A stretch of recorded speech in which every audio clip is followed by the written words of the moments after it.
Hey, what's up, everybody? It's Charles. I want to welcome you guys to another episode of the Dreamerspro Show, where we cover everything from sports, hot topics, classic debates, and entertainment, where we give you guys a fresh perspective on things and how we see them. And today we got a pretty interesting show for you guys here today that we definitely want to get into. But before we get into it, please make sure you like the video and subscribe to the channel. Before we even get into this topic, it's one thing I want to quickly say.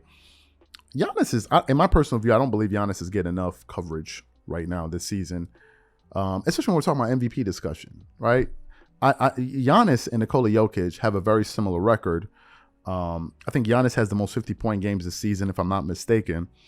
But I would just like to hear Giannis get talked about just a little bit more, right? He's the best player in the world right now. It's coming from a Kawhi Leonard fan. He's the best player in the world right now.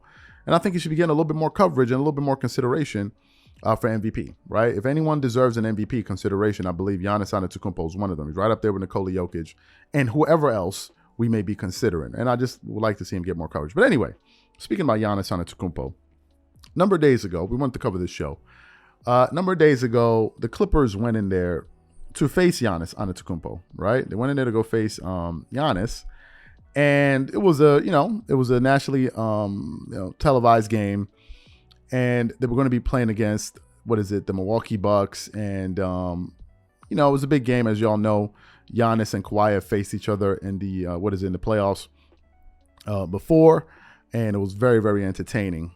And in that game, Giannis Antetokounmpo basically went off in that game for 54 points, 2 assists, 19 rebounds. Kawhi Leonard did not have a good shooting game by any stretch of the imagination. And if you look at the end of the game, Kawhi Leonard, I think he shot something like 7 of 26 for the game. But anyway, if you look at the end of the game, Kawhi Leonard had an opportunity to close out the game by taking the final shot, and he was, first Wesley Matthews was on him, and then and then the coverage just started increasing. They started double teaming him, and they forced him out to the corner to take a very, very difficult fadeaway shot. And some people had an issue with Kawhi Leonard taking that shot, but I wasn't one of them, right? And I came on the channel on the community section, and I said, I like the fact that Kawhi Leonard took that shot because I want the ball in my best player's hand at the end of the game to make that decision. There's no one else I'd want to take that shot. And I said, I like the fact that he had the confidence to at least take that shot. Some people try to push back on me. No, you don't know this, blah, blah, blah. And I said, this is something Kobe or Jordan would do, right? And what we wanted to do was play a little bit of what Kobe had to say. We did some audio out there, but it has a lot of music that we don't own. But I want to play an audio of Kobe Bryant that he gave in an interview when he was talking about the pressure of taking the last shot and what goes into that. So what we want to do is we want to play what Kobe had to say there about this exact scenario, and then we're going to come back and react to it. Take a listen to that. Hey, how's it going?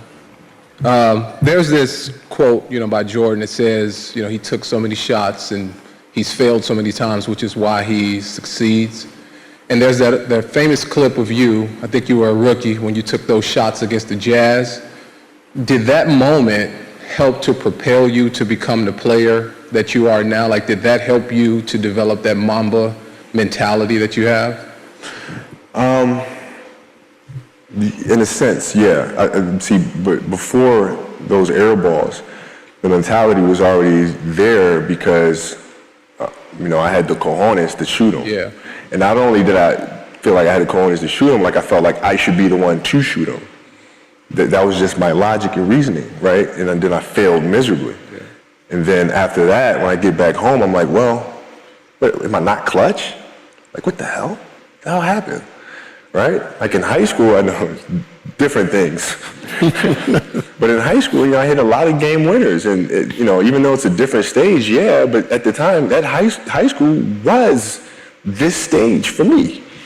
And I came through in those moments. So I started looking at, well, why were those shots short? I started breaking things down. I started looking at what I was doing in my physical training aspect. What was I doing?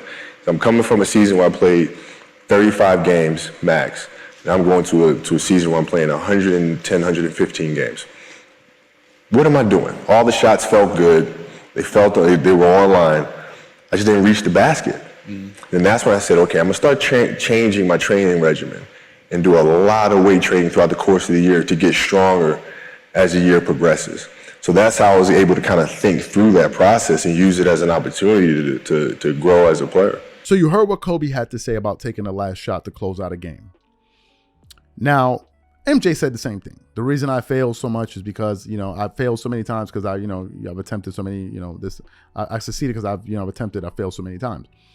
To me, I think that Kawhi showed a supreme level of confidence. If he was having a bad night, which he was 7 of 25 at that point, and he ran away from that moment and did not want to take that shot because he didn't have a shot going all game long. At that moment, it would mean that he would have lost some of his confidence. He would have lost some of his confidence. If you listen to any great scorer, they'll tell you that you need to have a short memory, right? You just have to believe the next one is going in. And Kobe said this, the next one is going in, the next one's going in, the next one's going in. And some people have criticized Kobe because maybe that may affect some of his percentages. But you knew Kobe had the heart to take that shot. Same thing with Michael Jordan. He had the heart. The moment didn't bother them because they always believed. And I believe the minute a player loses their self-confidence, that's when they begin to crumble. And I don't want a player like that. Now people say, well, I think Kobe Bryant has 36 game winners in his career. You can go look him up. There's actually a video on YouTube that shows you all 36 of his game winners, right? You have some people criticize, the Kawhi, this and this. And Kawhi has the highest winning percentage in NBA history, right? The highest, right? He's one of the most clutch players we got going in a game today. And I've seen Kawhi Leonard hit that type of shot to win a game multiple times in Toronto and with the Clippers. Multiple times he's hit that type of fadeaway baseline shot. I've seen him do it just go look up Kawhi Leonard game winners. Right? So some people will say, yeah, he would have given it up. He could have given it up probably. But I think if I'm the coach, I'm happy with that shot because at least the ball was in the best player's hand and I want him taking the shot. Obviously, he was the most feared player on the court given the double and triple team he was getting on that shot. So obviously he's the most dangerous guy, which means that the shot should go to him. To me, I think he made the right play. Some people will say pass it off and all of those different things. That's your line of thinking. People criticize Kobe's way of playing, but it got him 5 championships. You may criticize Michael Jordan's way of playing, but it got him 6 championships. So obviously it must have worked. Obviously. That method of doing things clearly works because we have the results to prove it. Now, some people say, man, how can you talk about a player like Kawhi Leonard? Kawhi Leonard started off the season very, very slowly. But now that he's picked it up and his minutes have been up there, he's only played 1 game in February, which is that game I just mentioned. But if you look at a better sample size of January, for example, in January, he averaged about 35 minutes a game in splits. He's scoring 27.7 points per game on 54.6% shooting on 45% shooting from the 3-point line, attempting 5 threes a game, shooting almost 92% from the free throw line. Basically a 50-40-90 split in the month of January while getting you 6 rebounds a game, 4 assists, only 1.6 turnovers, 1.9 steals, and 0.7 blocks. These numbers do not surprise me at all. And if you think that these numbers are incredible, this is the type of numbers Kawhi Leonard puts up in the playoffs. That's why I said, if Kawhi Leonard is healthy, I would take him over any player in the NBA in the playoffs if he's healthy.